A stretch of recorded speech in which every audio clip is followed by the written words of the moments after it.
Hepimizin severek yediği, denizde doğal, hormonsuz beslenen balıkların son zamanlarda müsilaj olaylarından sonra çoğu kişinin aklında özellikle Marmara bölgesindeki balıklar acaba zehirli mi diye soru oluştu. Bunu da yıllardır kendini denize adamış. Bu konu üzerinde bilgi sahibi Bandırmalı vatandaşımız Dalgıç Turan'a sorduk.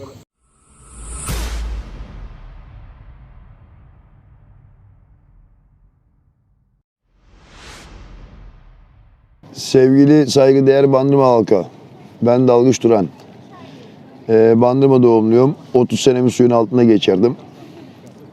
Sizlere şunu izah etmek istiyorum.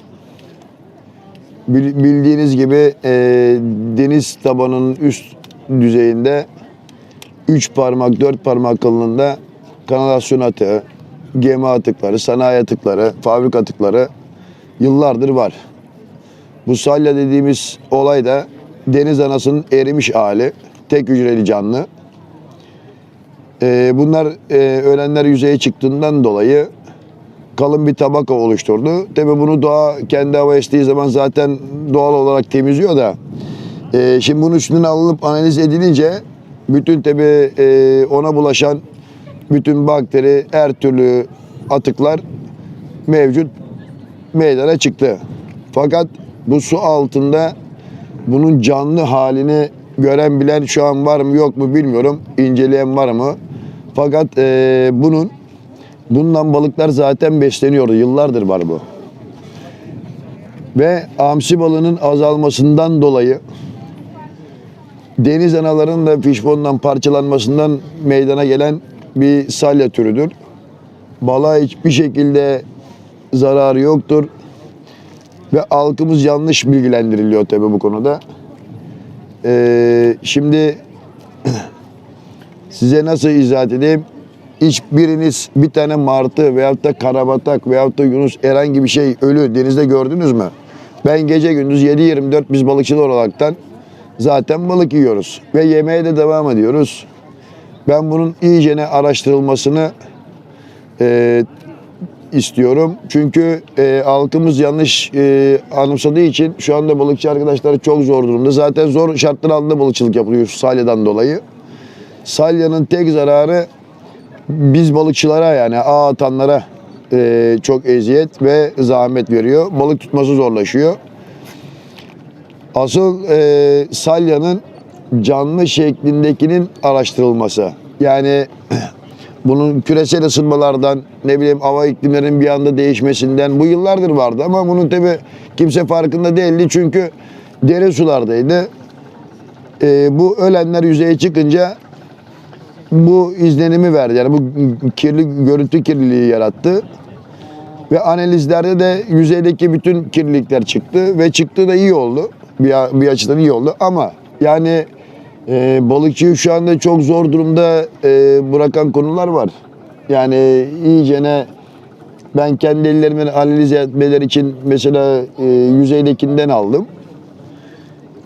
Bunu da tabi ister istemez deniz yüzeyindeki bütün mazot atıklarıdır, yağ atıklarıdır, kanalizasyon atıklarıdır, fabrika atıklarıdır, sanayi atıklarıdır bulaştığı için analizlerde bunlar çıktı ve bunu da salyanın balığı işte zehirler, yemeyin, denize girmeyin gibi ya biz 7/24 salyanın içindeyiz, ağ atıyoruz bütün gece. Hani bizim yerimizde bir şey var mı? Senelerdir biz bunu yapıyoruz. Bunun iyicene araştırılıp hani halkımızı bilinçlendirmelerini rica ediyorum. Yani balıkçı arkadaşlar şu anda çok zor durumda.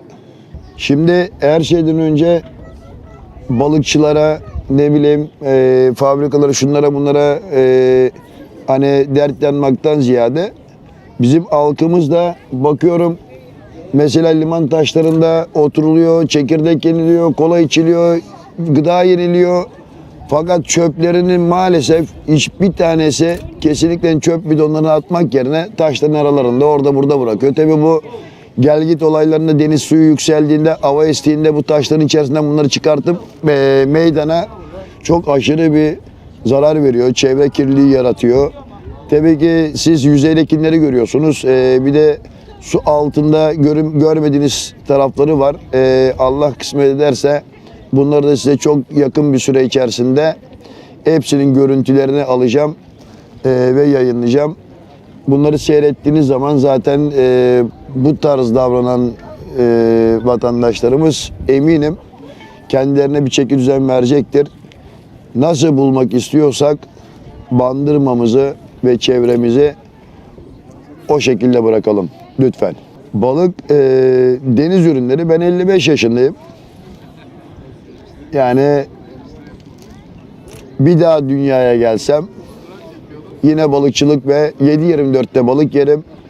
Doğanın, hani doğada yetişen organik olan tek şey balıktır ya. Bunu yani artık mantıken düşünün, Allah'ını seversen. Yani nasıl söyleyeyim ben, nasıl anlatayım? Ben sabaha karşı balık pişirir yerim. Gece denizde gezerken tuttuğumuz balıktan pişirir yeriz. Dükkana ariyetten gelir balık pişirir yerim. Yani hiç kimse korkmadan hani bol bol balık tüketsin. Sağlıklı ve zinde kalmasını istiyorsa. Diyecek başka bir şeyim yok yani.